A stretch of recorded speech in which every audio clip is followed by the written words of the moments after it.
장례식이 끝나고 사람들이 하나둘씩 자리를 떠났다. 조문객들이 무거운 발걸음으로 빠져나가는 동안 검은 옷을 입은 채 허리를 숙이고 인사를 했다. 상주로서 마지막 예를 다해야 한다는 마음 하나로 버텼다. 한 사람, 두 사람 떠나고 결국 빈소에 남겨진 건 유골함과 꽃으로 둘러싸인 사진뿐이었다. 평생을 함께했던 사람을 떠나보내는 기분이란 이루 말할 수 없었다. 지독한 허무함이 밀려왔다. 아침이면 익숙한 기침 소리와 함께 깨어났고 식탁 앞에 앉아 신문을 넘기는 모습이 보였으며 밤이면 텔레비전 앞에서 꾸벅꾸벅 졸던 그 모습이 사라졌다. 몇십 년을 함께한 사람을 보낸다는 게 이런 감정인지 몰랐다. 집으로 돌아오는 길, 버스 창밖으로 스쳐가는 풍경을 멍하니 바라봤다.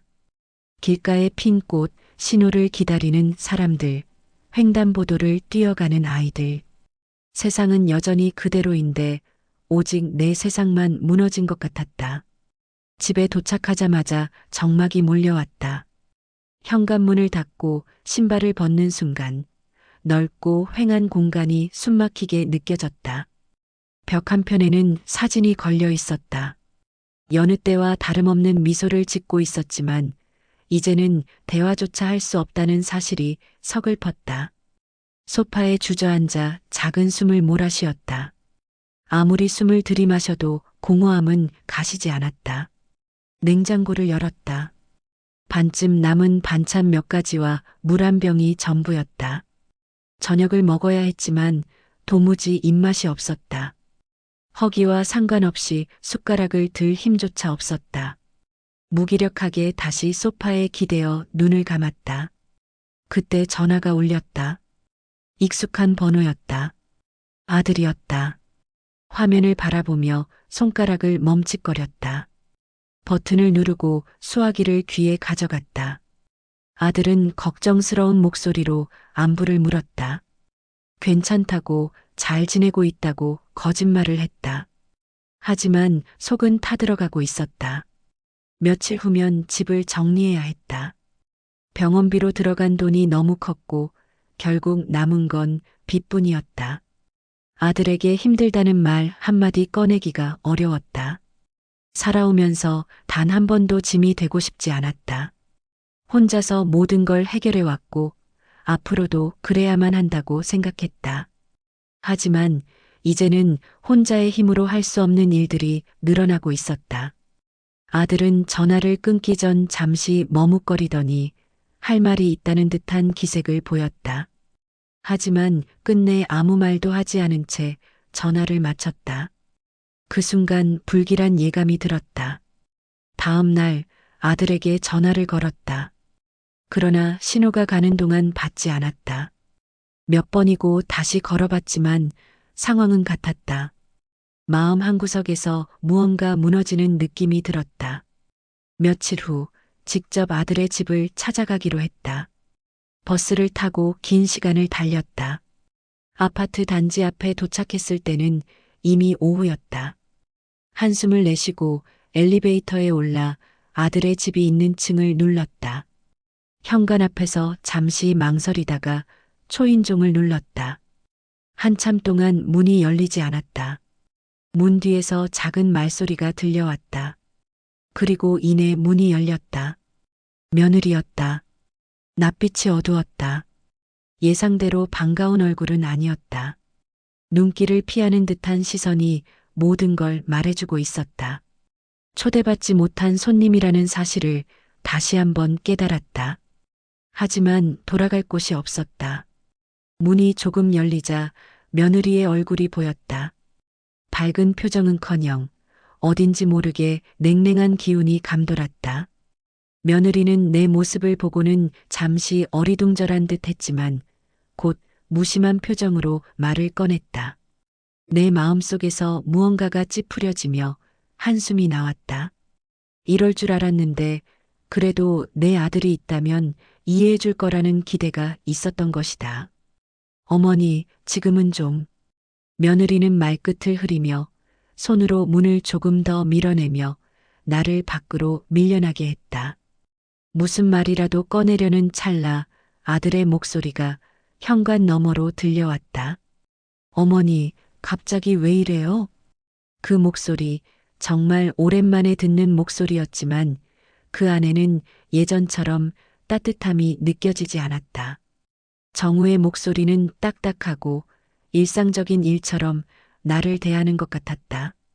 정우는 양복을 입고 있었고 얼굴에는 회사에서 받았을 피로가 묻어 있었다.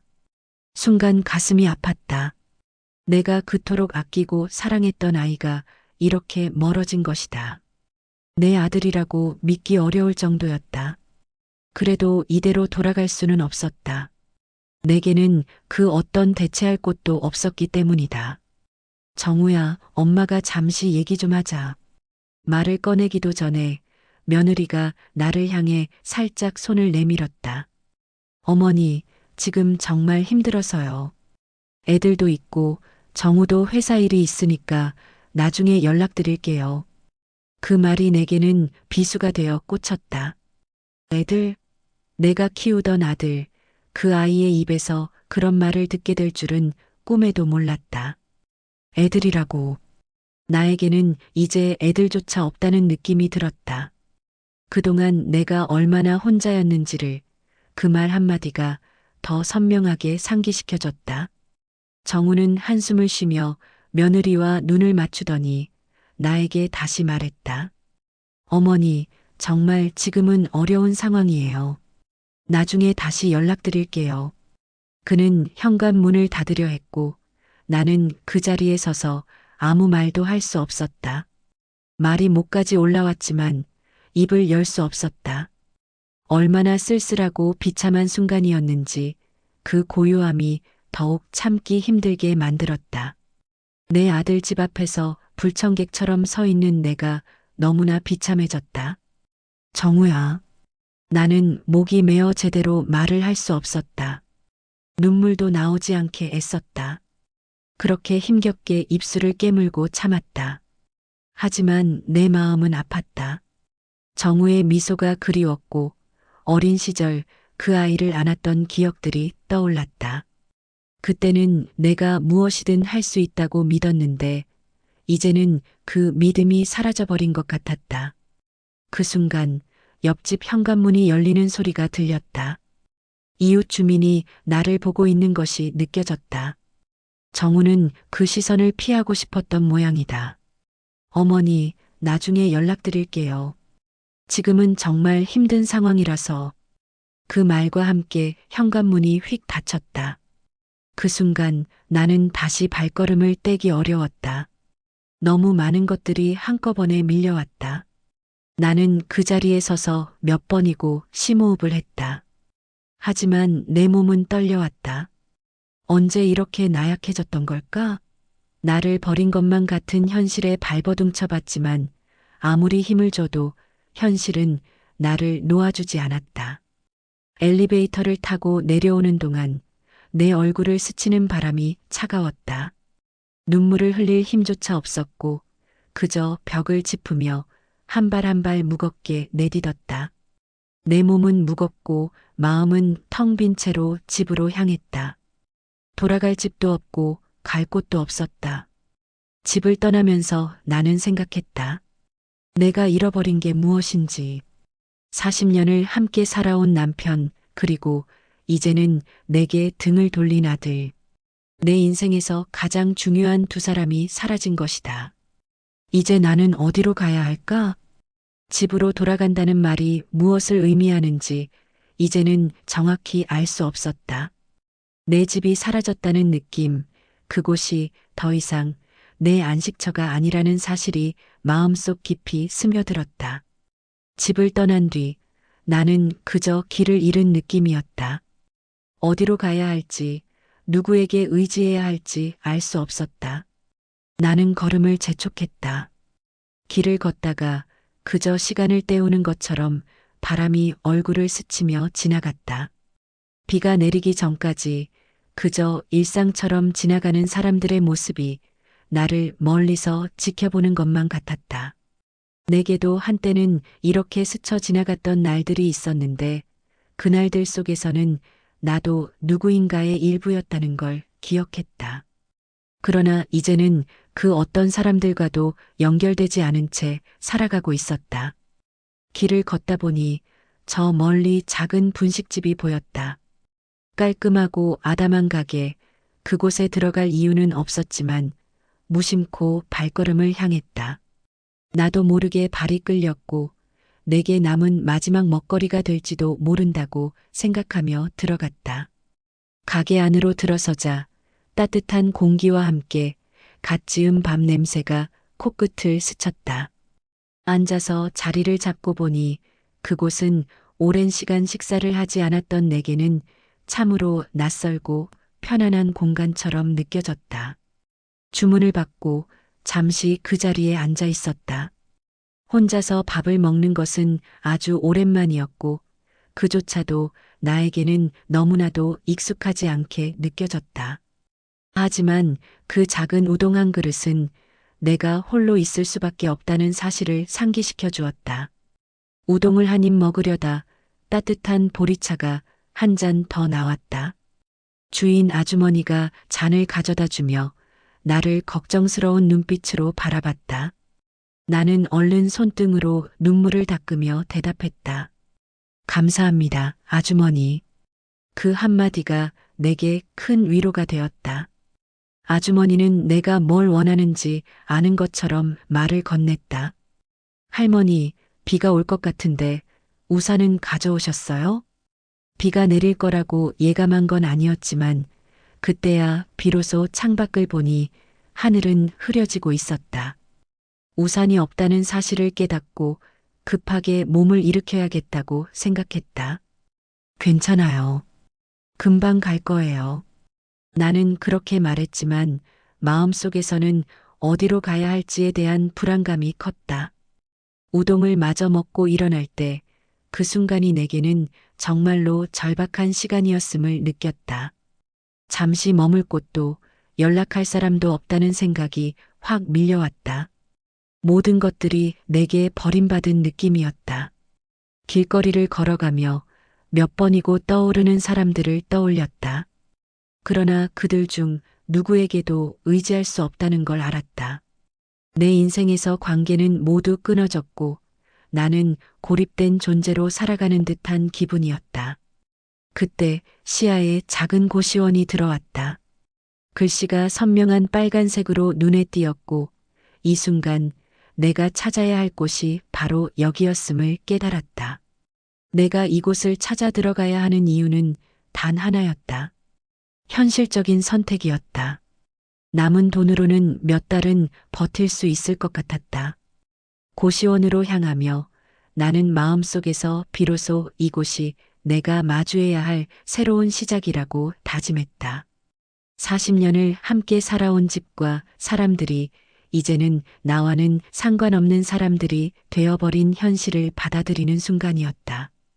계단을 올라가면서 내가 지금 들어가려는 이 공간이 고작 몇 평에 불과하다는 사실이 내 가슴을 더욱 아프게 만들었다. 그렇지만 그 모든 것이 내 삶의 현실이 되어버린 순간이었다. 고시원의 관리실에서 만난 아저씨는 나를 이상한 눈으로 바라보았지만 내게는 그 눈빛이 안타까움으로 느껴졌다. 할머니, 여기 좀 불편하실 텐데 괜찮으시겠어요? 아저씨는 나를 걱정스러운 표정으로 바라보며 물었다. 나는 그저 네, 괜찮아요라고 대답했다. 이곳이 이제 내가 살 곳이라는 것을 인정하는 순간이었다. 관리실 아저씨는 나를 따라 좁은 복도로 인도했다. 양옆으로 늘어선 문들을 보며 이곳에 살고 있는 사람들이 어떤 사연을 품고 있을지 궁금해졌다. 여기가 지금 비어있는 방이에요. 방을 봤을 때 나는 그만 눈물을 참지 못했다. 작은 방, 겨우 3걸음 정도 걸을 수 있는 크기였다. 내 집이 더 이상 내 집이 아니었고 이곳이 내 새로운 집이 되어야 한다는 사실에 눈물이 흘렀다. 그 작은 방이 내 인생의 끝자락인 듯 느껴졌다. 새로운 집에 발을 들인 순간 내 마음은 정말로 혼란스러웠다. 작은 방 안, 이곳이 내가 마주할 모든 것들의 시작이라는 생각이 들었을 때 그 기분은 마치 끝없는 터널의 끝에 다다른 듯했다. 무언가 하나도 확실하지 않은 채 그저 하루하루를 살아가야 하는 불안감이 나를 뒤덮었다. 나는 그저 고요한 밤을 기다리며 내 삶의 남은 여정을 어떻게든 살아가려 했다. 내가 짐을 풀어놓은 작은 방은 그 자체로 아무것도 없었다. 나를 위한 물건 하나 없이 오로지 세월을 견뎌낸 몸과 마음만이 이곳에 있었다. 40년을 함께한 집은 나에게 이제 기억의 한 조각으로 남았다. 그 집에서의 모든 순간들이 떠오를 때마다 가슴 속에서 미련이 남았다. 남편과 함께했던 시간이, 정우가 어렸을 때의 모습이 나에게 얼마나 소중한 기억이었는지를 느끼게 되었다. 그날 이후 나는 그 작은 방에서 모든 것을 정리하려 했다. 하지만 무엇을 정리해야 할지 알 수 없었다. 내가 할 수 있는 것은 오직 시간을 보내는 것이었고, 그 시간 속에서 나는 점점 더 나 자신을 잃어가고 있었다. 방 안의 벽을 바라보며 생각했다. 내가 여기서 무엇을 찾을 수 있을까? 내가 여기에 있어도 누구 하나 내게 다가올 사람은 없다. 그렇게 며칠이 지나고 나는 더욱 깊은 고독 속으로 빠져들었다. 언제나 함께했던 가족의 존재, 정우의 웃음소리, 남편의 목소리, 모두 그리워졌다. 하지만 그런 그리움이 내게 위로가 될 수는 없었다. 나는 너무 오랫동안 그들만을 의지해왔고, 이제는 그들 없이 살아야 한다는 사실이 나를 무겁게 짓누르고 있었다. 어느 날 아침 나는 길을 나섰다. 특별히 가야 할 곳이 있는 것도 아니었다. 그냥 걸어보고 싶었다.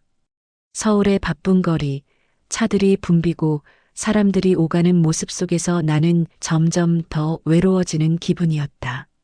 내 발걸음은 점점 더 느려지고 주변의 모든 것들이 내가 속할 곳이 아니라는 느낌을 주었다. 가끔씩 지나가는 사람들이 나를 스쳐 지나갈 때면 나는 그들의 얼굴을 보고 잠시나마 나를 잊으려 했다. 하지만 아무리 시선을 돌려도 내 마음속의 공허함은 사라지지 않았다. 나를 이해해줄 사람도 없었고 나를 필요로 하는 사람도 없었다. 내가 이 세상에 존재하는 의미가 무엇인지조차 모르게 됐다.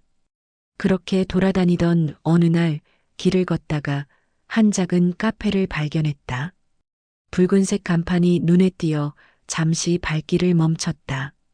이 카페에서 무엇을 기대할 수 있을지 모르겠지만 그곳에 들어가면 조금이나마 기분이 나아지지 않을까 싶었다. 카페에 들어서자 따뜻한 분위기가 나를 맞이해 주었다. 사람들이 조용히 대화를 나누고 커피를 마시며 휴식을 취하는 모습이 조금은 안정감을 줬다. 커피 한 잔만 주세요. 나는 카운터에 앉아 주문을 했다. 너무 익숙한 풍경이었다. 몇 년 전 남편과 함께 자주 오던 카페였다. 그곳에서 나눈 작은 대화들, 그런 평범한 순간들이 이제는 내게 너무 소중해 보였다. 커피를 받은 후 나는 조용히 창밖을 바라보았다. 사람들이 오고 가는 모습, 바쁜 일상을 살아가는 사람들이 많았다. 그 속에서 나는 그냥 한 명의 지나가는 사람처럼 느껴졌다. 아무도 내 존재를 신경 쓰지 않지만 나 또한 그들에게 신경 쓰지 않으려 했다. 그렇게 나도 그들 속에 묻혀가고 있었다.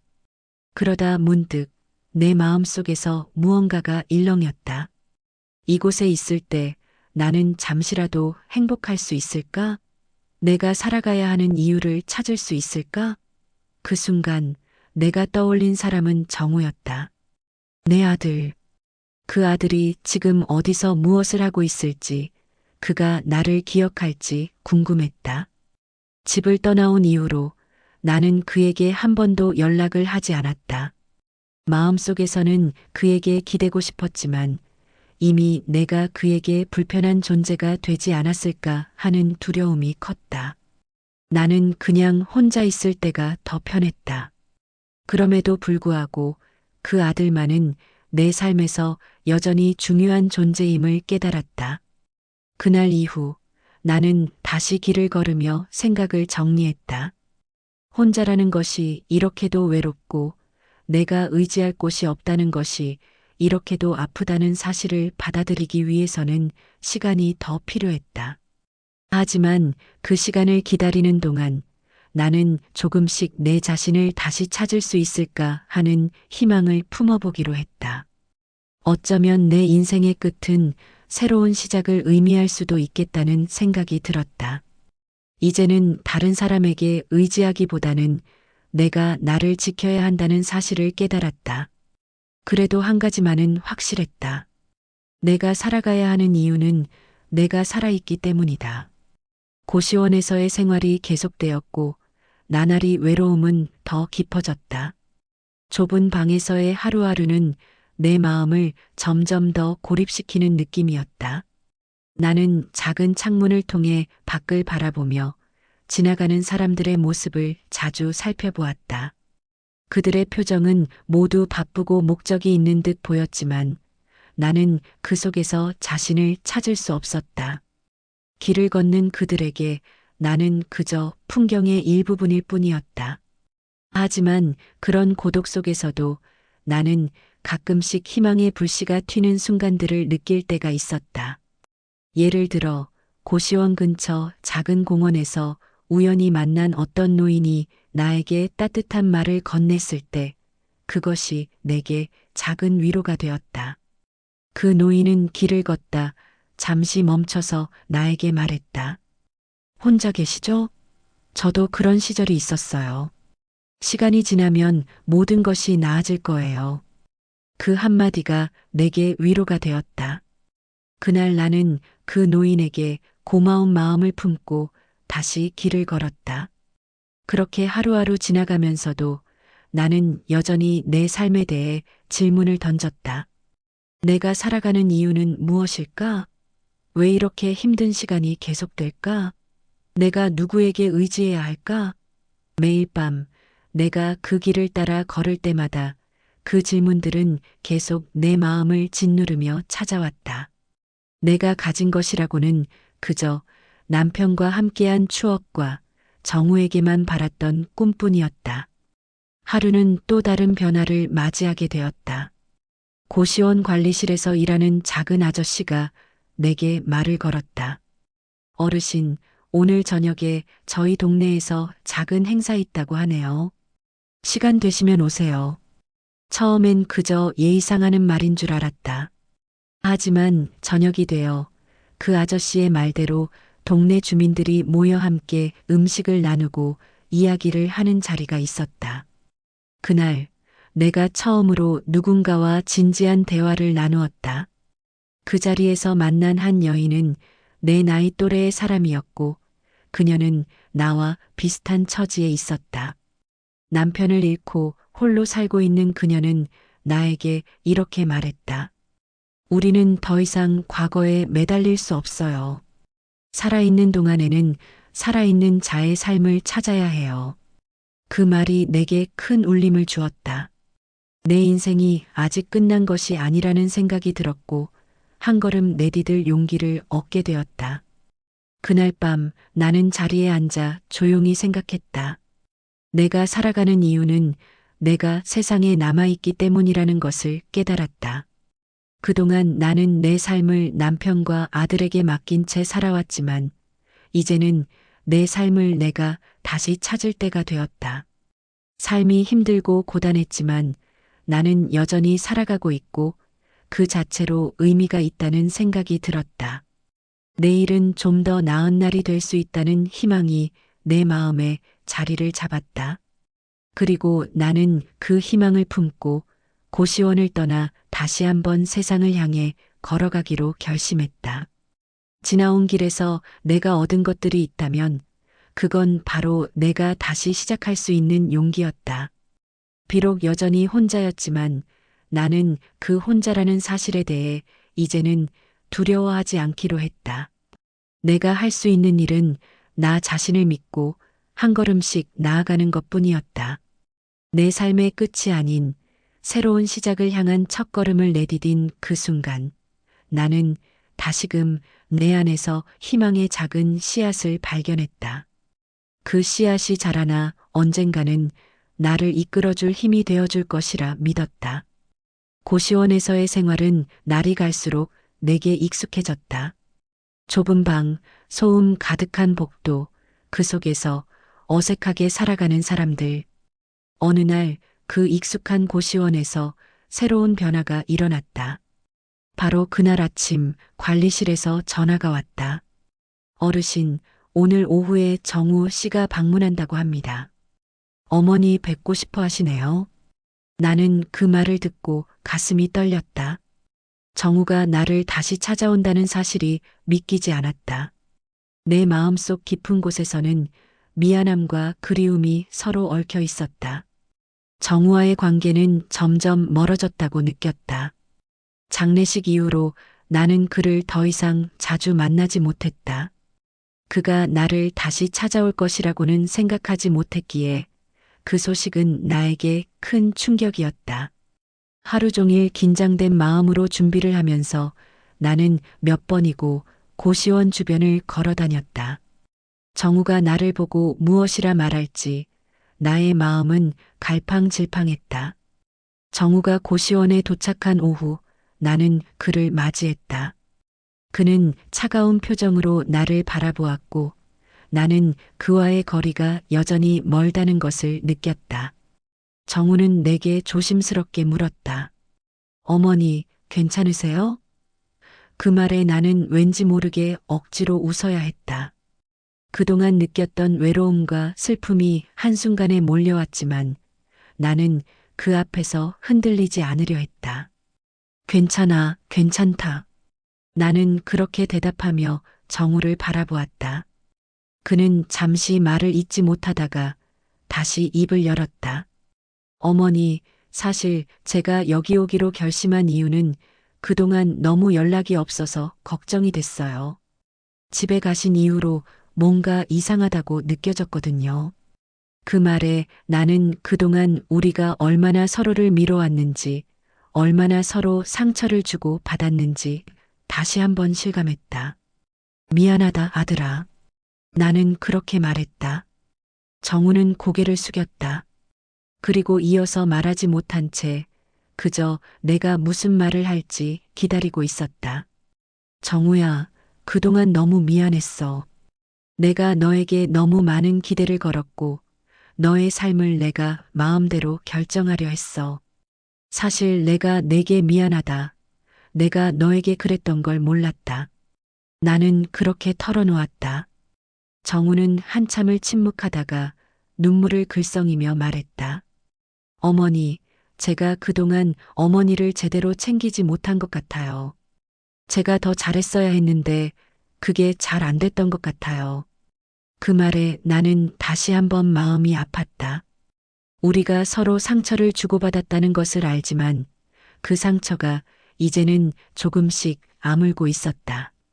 그날 우리는 오랜만에 둘만의 시간을 보냈다. 정우는 내게 먹을 것을 사주었고 우리는 작은 테이블에서 마주 앉아 아무 말 없이 음식을 나누었다. 그 순간 내가 그리워했던 것은 단순히 아들의 존재가 아니었다. 그리움은 오랜 시간이 지나면서 쌓인 갈망이었다. 정우와 나는 그동안 너무 많은 말을 하지 않았고 말하지 않아도 될 만큼 많은 것을 이해할 수 있었다. 저녁 무렵 정우는 나에게 말했다. 어머니, 괜찮다면 집으로 오세요. 사실 저희도 많이 부족하지만 어머니께서 저희 집에 와주시면 큰 힘이 될 것 같아요. 나는 그 말을 들으며 망설였지만 결국 고개를 끄덕였다. 그래, 너희 집에 가보자. 내가 그렇게 말하자 정우는 밝은 표정을 지었다. 그 표정이 나를 또 한 번 울컥하게 했다. 그동안 내가 그를 떠나보냈던 시간들이 이제는 돌아오는 것 같았다. 그렇게 정우와 나는 다시 한번 새로운 시작을 맞이할 준비를 했다. 내가 정우의 집에 가는 길, 차 안에서 나는 그동안 쌓였던 감정들을 털어놓기 시작했다. 정우야, 나도 그동안 너무 힘들었어. 남편을 떠나보내고 혼자 있는 게 너무 외로웠어. 너에게 많은 기대를 걸었지만 그만큼 내가 너를 힘들게 했던 건 아닌가 하는 생각이 들어. 정우는 차분하게 내 말을 들으며 어머니, 이제는 그만 걱정하세요. 우리가 함께 할 수 있는 시간이 아직 많아요. 그렇게 우리 사이에는 조금씩 다가가는 기운이 느껴졌다.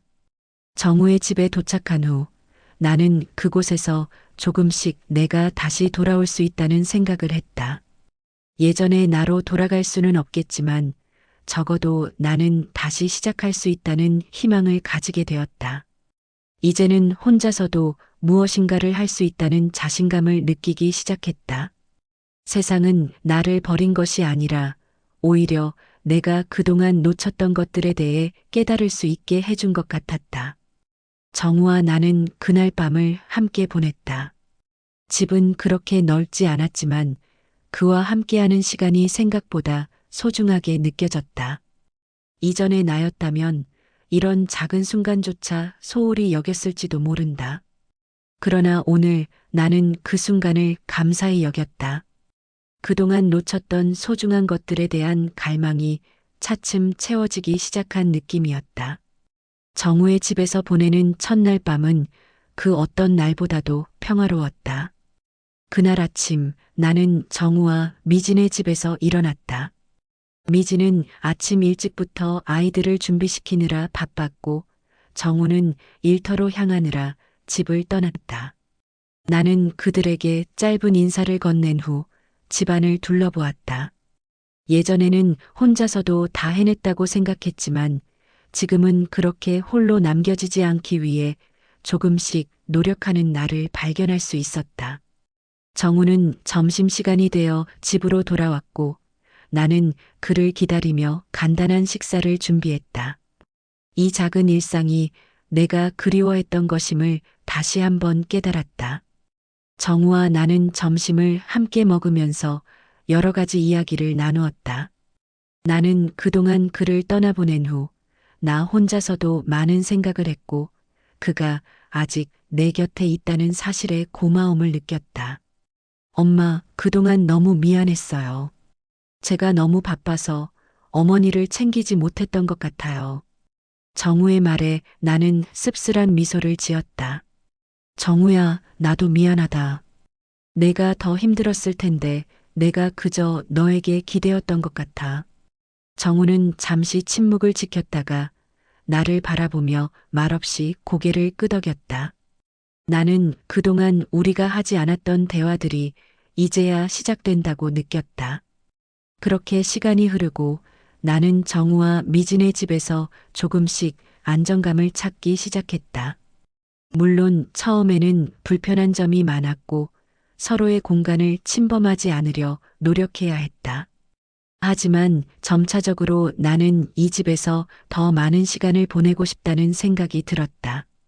내가 다시 가정을 이루고 살아갈 수 있다는 사실이 믿기지 않았지만 그럼에도 불구하고 내가 이곳에서 살아가는 것이 맞다는 느낌이 들었다. 몇 주가 지나고 나는 다시 나만의 일상을 만들어갔다.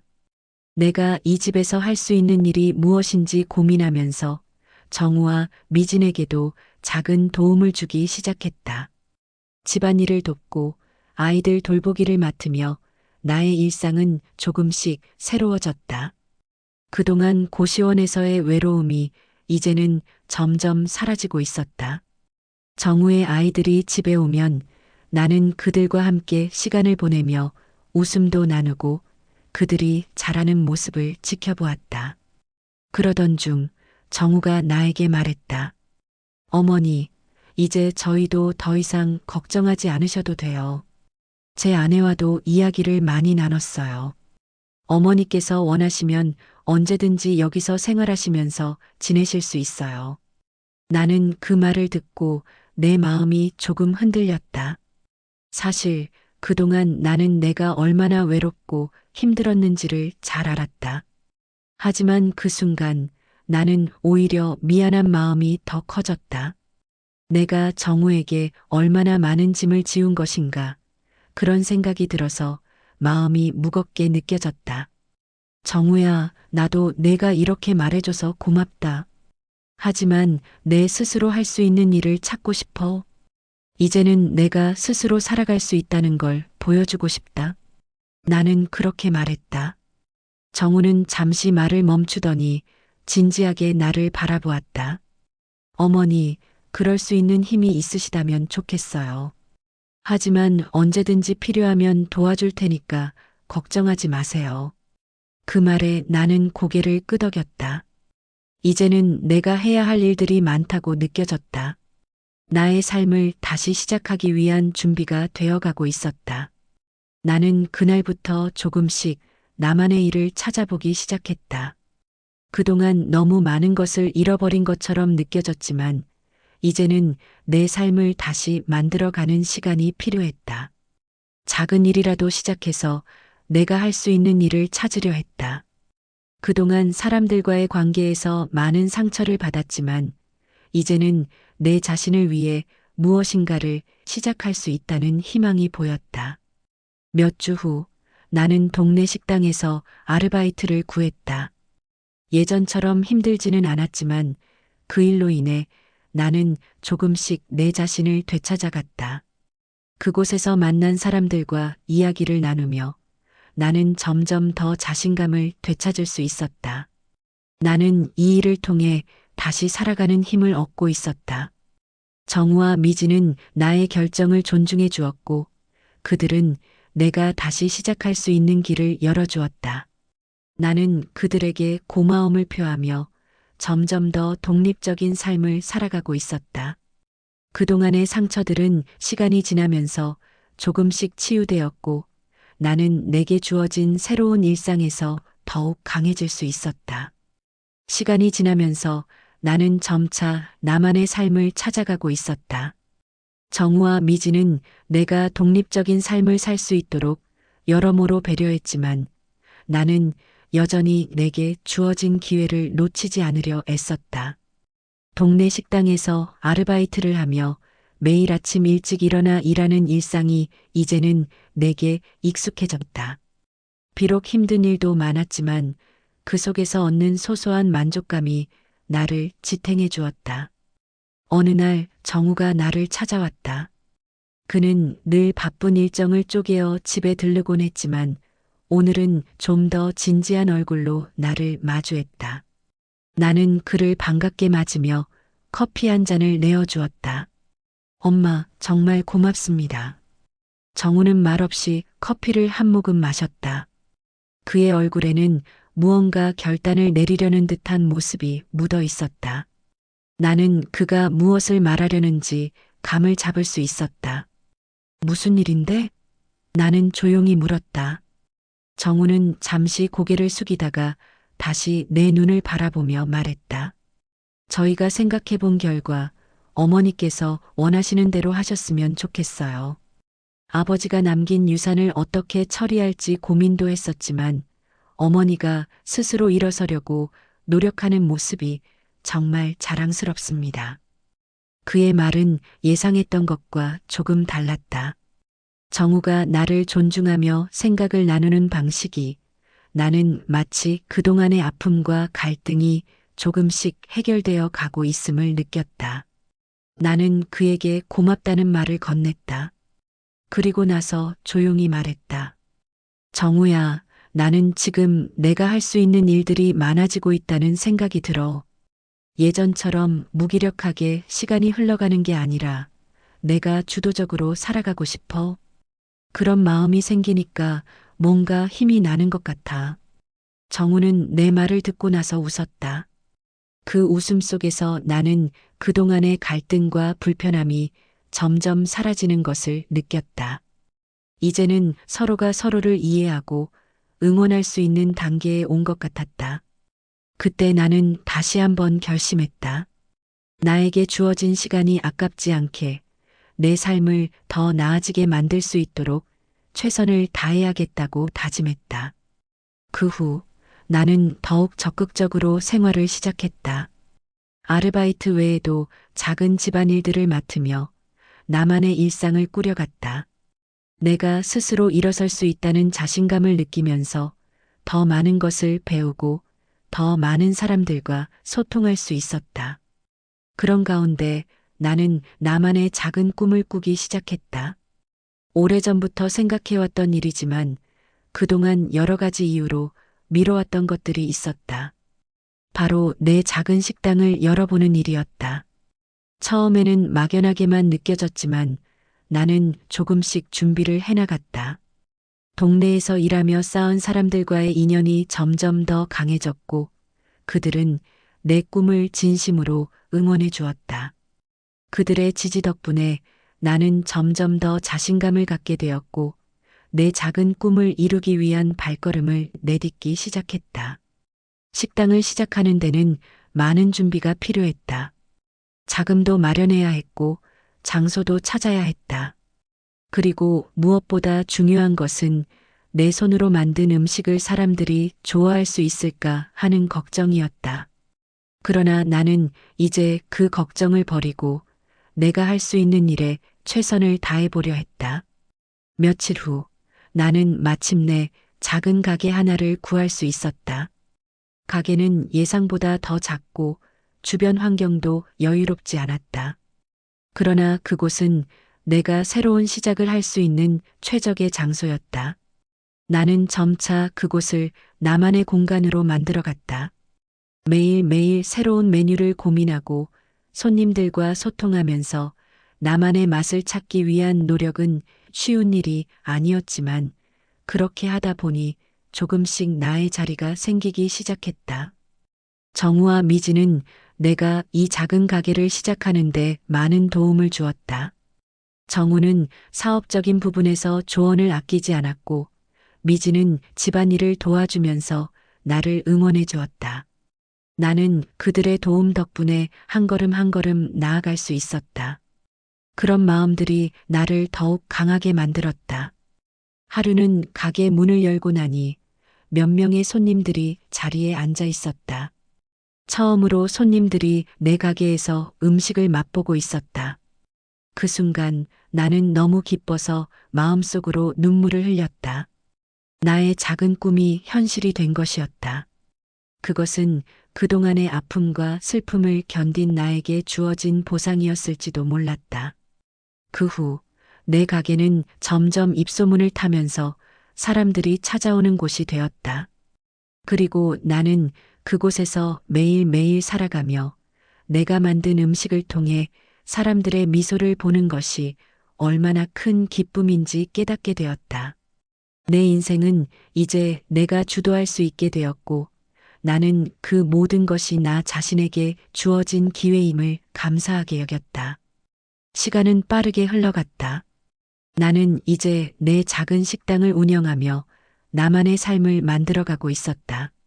매일매일 바쁘게 돌아가는 일상 속에서 힘든 순간도 있었지만 그보다 더 많은 순간들이 나를 웃게 했다.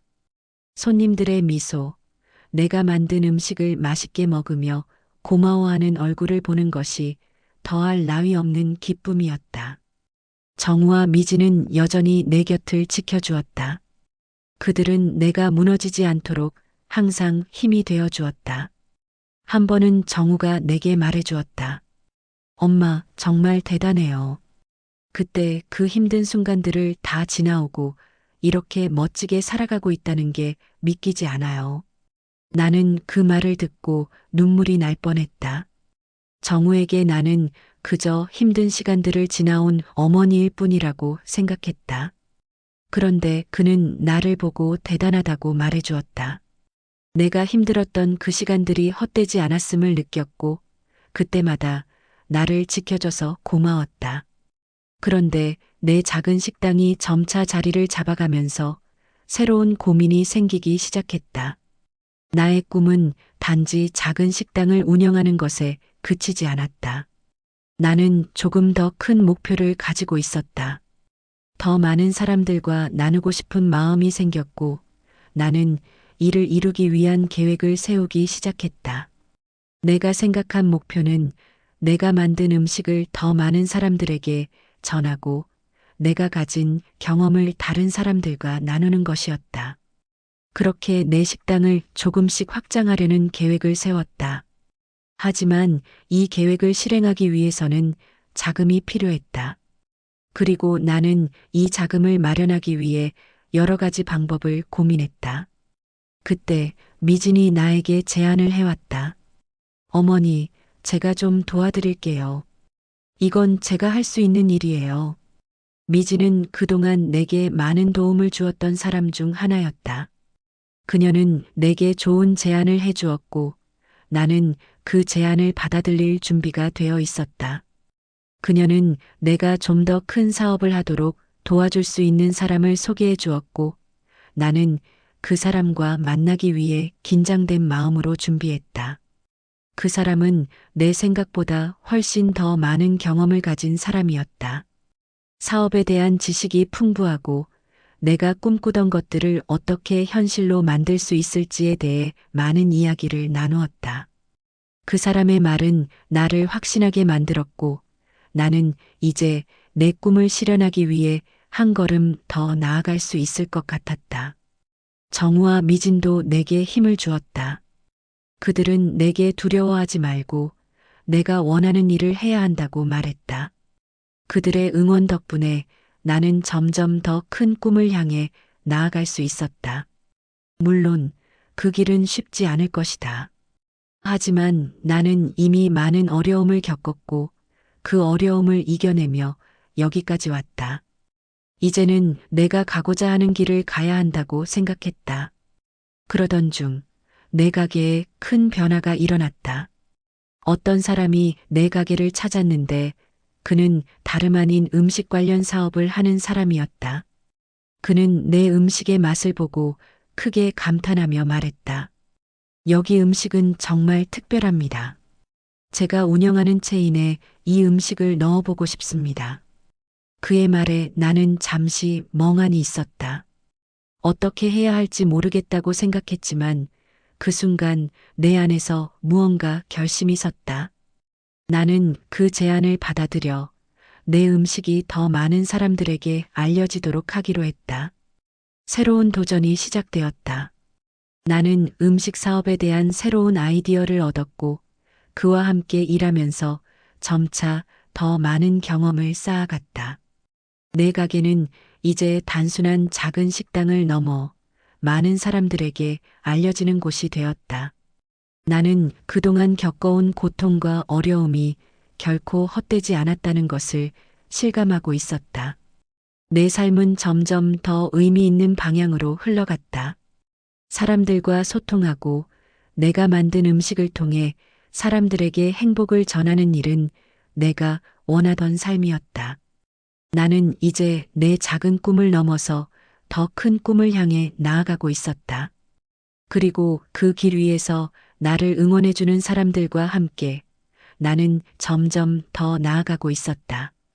이제 나는 단지 생계를 위한 식당을 운영하는 사람이 아니라 내 인생의 마지막 기회를 잡고 나만의 꿈을 이루기 위해 싸워가는 사람으로서 다시 태어난 기분이었다.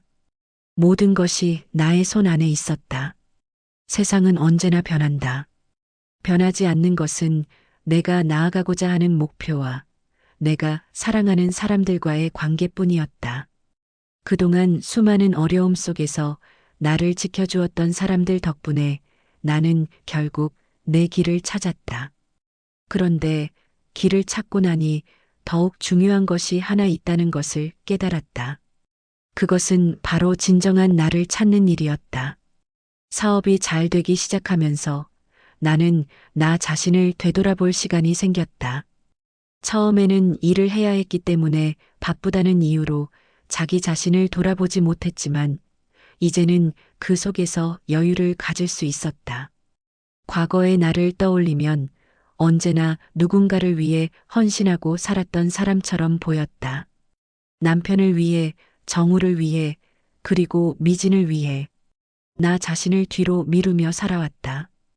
하지만 이제 나는 나 자신을 위한 삶을 살아가기로 결심했다. 내가 정말로 원했던 것들을 찾아 나서기로 한 것이다. 사업을 확장하고 더 많은 사람들과 나누고 싶은 마음도 있지만 그 속에서 내 행복을 찾는 것이 중요하다는 것을 깨달았다. 사업적으로는 어느 정도 자리를 잡고 있었고, 이제는 내 자신을 위한 여유를 가지고 살아야 했다. 이를 위해 나는 매일 저녁 식사 후 혼자 시간을 보내며 그날 하루를 돌아보는 시간을 가졌다. 이 시간을 통해 나는 내가 겪어온 어려움들, 그리고 내가 얻은 교훈들에 대해 깊이 생각했다. 나는 그동안 나의 삶을 남들에게 맞추기 위해 살아온 것 같았다. 하지만 이제는 내 삶을 내가 선택하고 내 행복을 내가 만들어가야 한다고 느꼈다. 어느 날 정우와 미진이 내게 말했다. 엄마, 요즘 많이 변하신 것 같아요. 예전에는 항상 우리만 챙기셨는데 요즘은 자기 자신도 생각하시고요. 엄마가 행복한 모습이 더 보기 좋네요. 그 말을 듣고 나는 다시 한번 가슴이 뭉클해졌다. 내 아들이 나를 그렇게 봐주고 있다는 사실이 정말 고맙고 자랑스러웠다. 정우는 더 이상 나를 의지하는 사람으로만 보지 않았고 나를 하나의 독립된 인격체로 존중해 주었다. 그 말에 나는 내가 가고자 하는 길이 올바른 길이라는 확신을 가졌다. 그러던 어느 날 내가 운영하던 작은 식당에서 예상치 못한 일이 일어났다. 그날 아침 나는 평소처럼 가게를 열고 손님들을 맞이했다. 그런데 오후에 한 여자가 찾아왔다. 그녀는 나를 보자마자 반갑게 인사를 건넸다.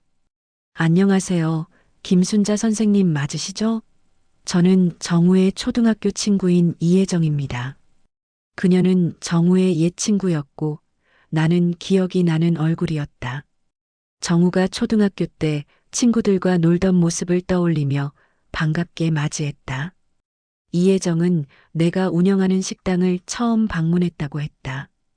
우리가 오랜만에 만나서 이야기하는 동안 이혜정은 내가 어떻게 살아왔는지에 대해 물어봤다. 그리고 나에게 이런 말을 건넸다. 선생님, 정우는 정말 멋진 사람입니다. 어릴 때부터 부모님을 위해 노력하는 모습을 봤는데 이제 그 모습이 그대로 나타나는 것 같아요. 선생님의 그 모든 사랑과 헌신이 결국 정우를 그런 사람으로 만들어 주었네요. 그 말을 듣고 나는 마음이 따뜻해졌다. 내가 지금까지 해온 일이 결코 헛되지 않았다는 것을 느꼈다. 정우는 내 사랑을 받아서 이제는 자신도 누군가에게 사랑을 줄 수 있는 사람으로 자라났다. 그 사실에 대한 뿌듯함과 함께 나는 내 인생에서 무엇이 정말 중요한지를 깨달았다. 이혜정과의 대화 후 나는 다시 한번 내 삶을 돌아보게 되었다. 나 자신을 찾는 여정은 끝이 없다는 생각이 들었다. 삶에서의 갈망은 내가 더 나은 사람이 되기 위해 노력하는 과정 속에서 찾을 수 있다. 그리고 나는 그 여정이 행복하고 의미 있는 과정임을 알게 되었다. 그리고 내가 찾은 것은 바로 사랑이었다. 나는 이제 더 이상 다른 사람을 위해서만 살아가는 것이 아니라 내 자신을 사랑하는 법도 배우고 있었다. 내 인생에서 가장 중요한 것은 내가 행복해야 다른 사람들도 행복할 수 있다는 것을 알게 되었다. 나의 사랑이 나를 지키고 나의 행복이 나에게 주는 힘이 되었다. 이제 나는 내 삶을 즐기며 살아가고 있었다. 더 이상 내 꿈을 뒤로 미루지 않고 내가 원하는 대로 나아갔다. 내가 사랑하는 사람들과 함께 그리고 나 자신을 사랑하면서 나는 더 큰 행복을 찾아 나섰다. 새로운 길을 가는 데는 항상 두려움이 따르지만 나는 그 두려움을 넘어설 준비가 되어 있었다. 나의 여정은 끝나지 않았다. 지금 이 순간에도 나는 계속해서 나를 찾아가고 있다.